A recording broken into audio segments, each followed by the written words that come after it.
Rússia, o país eurasiático que é a quinta maior economia da Europa, com um PIB de 1,7 trilhão de dólares, conhecida por ter sido o centro da antiga União Soviética, responsável por diversos avanços tecnológicos e científicos durante o século XX. No entanto, sua população de 146 milhões de pessoas possui uma renda per capita de apenas 11.600 dólares, sendo do mesmo patamar de países como China e Costa Rica.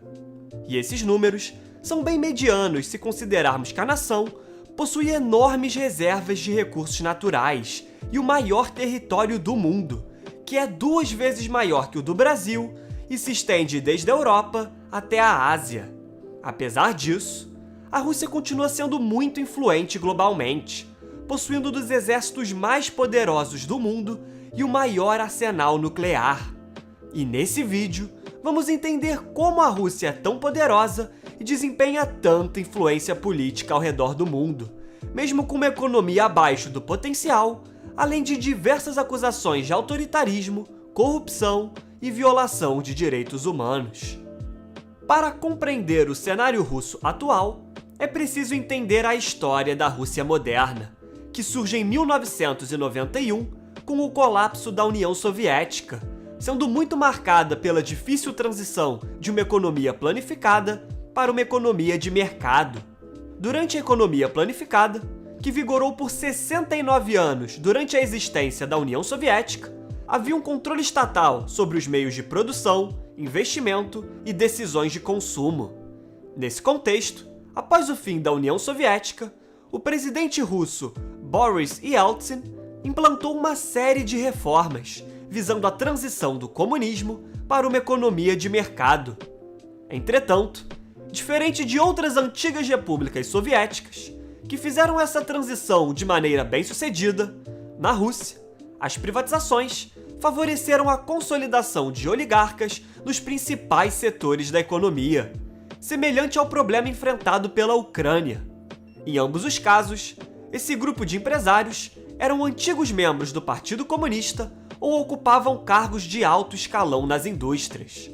Após o colapso da União Soviética, compraram ativos estatais e se tornaram donos de grandes monopólios, atuando politicamente para garantir seus interesses através das instituições fracas e instáveis, que são passíveis de corrupção e jogo de interesses. Com isso, a Rússia possui a maior desigualdade de riqueza do mundo, se excluindo alguns paraísos fiscais do Caribe, com a Credit Suisse, um dos principais bancos suíços, estimando que cerca de 110 bilionários controlam 35% de toda a riqueza do país. Além das privatizações, o governo Yeltsin abandonou o congelamento de preços, tomou diversos empréstimos com o FMI e buscou estabilizar o rublo, que é a moeda da Rússia. Contudo, os efeitos foram desastrosos, causando uma hiperinflação nos anos 90 que chegou a incríveis 2.333% ao ano, além de um desemprego de 13% e uma perda de 40% do PIB real. Essa situação, junto da dificuldade em arrecadar receitas em meio ao colapso econômico, falência de empresas defasadas da era soviética e a dependência de empréstimos, levaram à crise financeira russa de 1998, gerando o não pagamento da dívida com o FMI e a desvalorização do rublo. Apesar desse cenário, com a ascensão ao poder de Vladimir Putin em 1999, a Rússia se recuperaria rapidamente, obtendo um crescimento em média de 7% no PIB entre 1999 e 2008.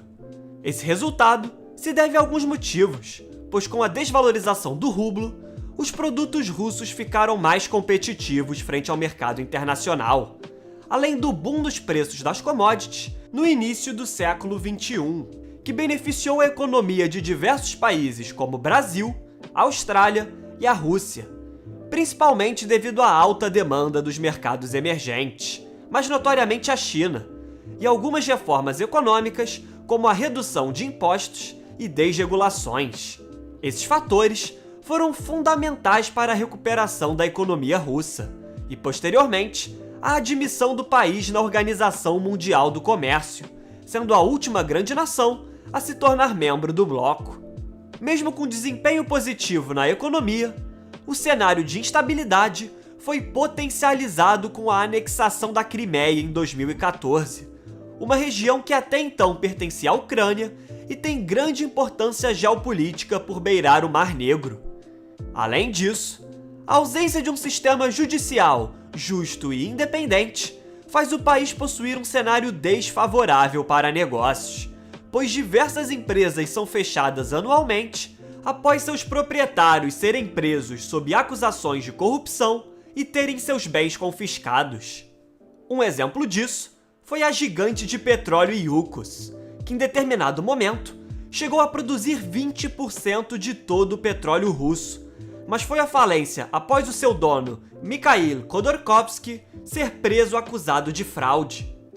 Essa situação é ainda mais intensificada com a corrupção generalizada no país, com estimativas do Índice de Percepção de Corrupção apontando a Rússia como o país mais corrupto da Europa, ocupando a posição 129 entre 180 países, abaixo de países notoriamente corruptos como o Brasil e o México.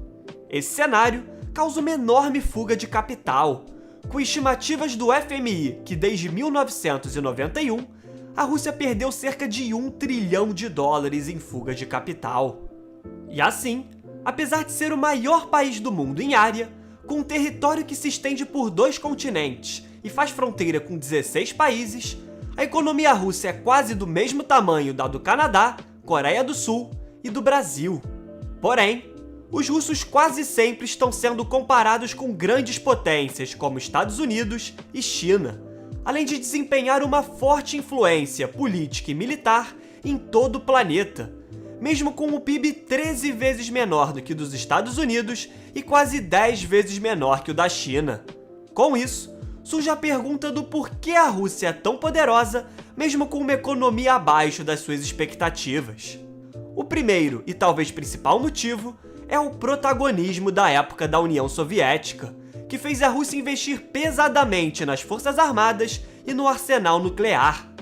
Esse investimento até hoje continua presente, pois 61 bilhões de dólares são destinados anualmente para fins militares, tornando possível a vasta variedade de navios, aviões e tanques.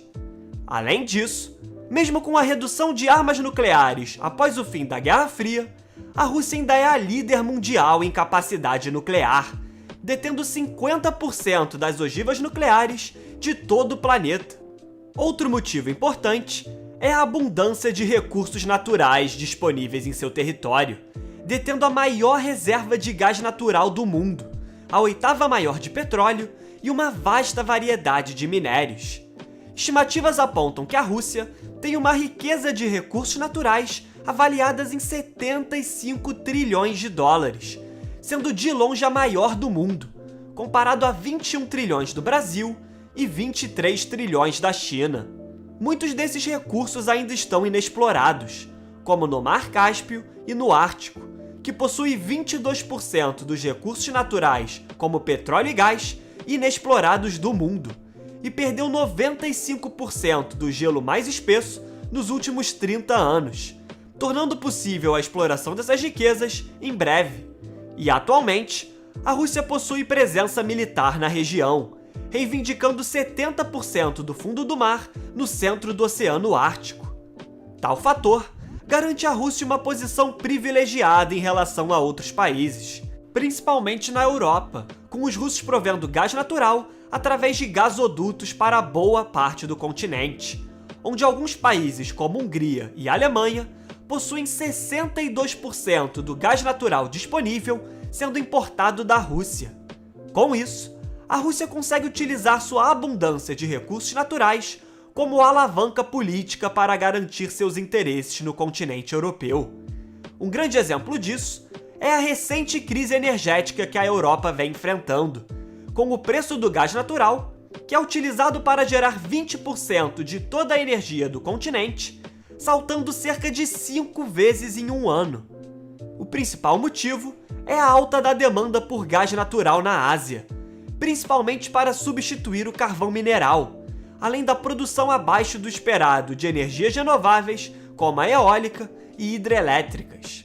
Todavia, diversos países e especialistas vêm acusando a Gazprom, a gigante estatal de energia russa, de limitar o fornecimento de gás para forçar a certificação do polêmico projeto de 11 bilhões de dólares, o Nord Stream 2, que ligará o gás russo para a Europa através do Mar Báltico.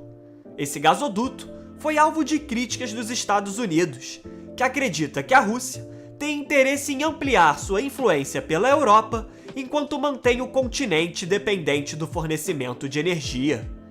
Apesar dessa relevância no setor energético, a Rússia se destaca em diversos setores, como o industrial, com setores automotivo e aeroespacial possuindo um vasto prestígio. Outro setor importante é o de defesa, principalmente com a produção de jatos, submarinos, mísseis e de armas, onde o país é o segundo maior exportador do mundo.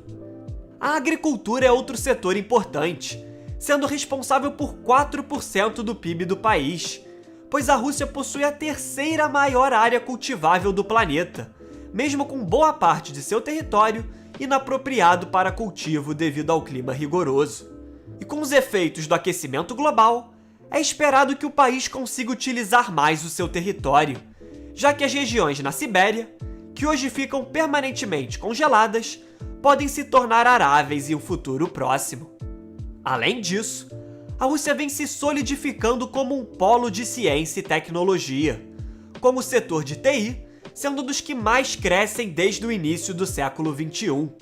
Tal fator se deve ao país possuir muitos profissionais em áreas como ciência, tecnologia, engenharia e matemática, com 560 mil pessoas se graduando nessas áreas em 2016, sendo o quarto maior número do mundo. Com isso, a Rússia é um dos principais exportadores de softwares do mundo, além de diversas empresas como Intel, Google e Boeing possuindo centros de pesquisa e desenvolvimento no país. Portanto, a Rússia ainda exerce uma enorme influência mundial e tem o potencial para ser uma das 5 maiores economias do mundo. Mas para isso, é necessário enfrentar os problemas estruturais que dificultam a prosperidade econômica do país, através de instituições fortes, um ambiente seguro para investidores, além do fortalecimento do Código Judiciário. Se essas questões forem resolvidas, talvez os russos possam voltar ao status de superpotência, não apenas política, mas também econômica. Muito obrigado a você que chegou até aqui. Se possível, comente abaixo o próximo tema que você deseja ver aqui no canal. Além disso, curta o vídeo, se inscreva e compartilhe o conteúdo com seus amigos. Agradeço novamente pela sua audiência e até o próximo vídeo.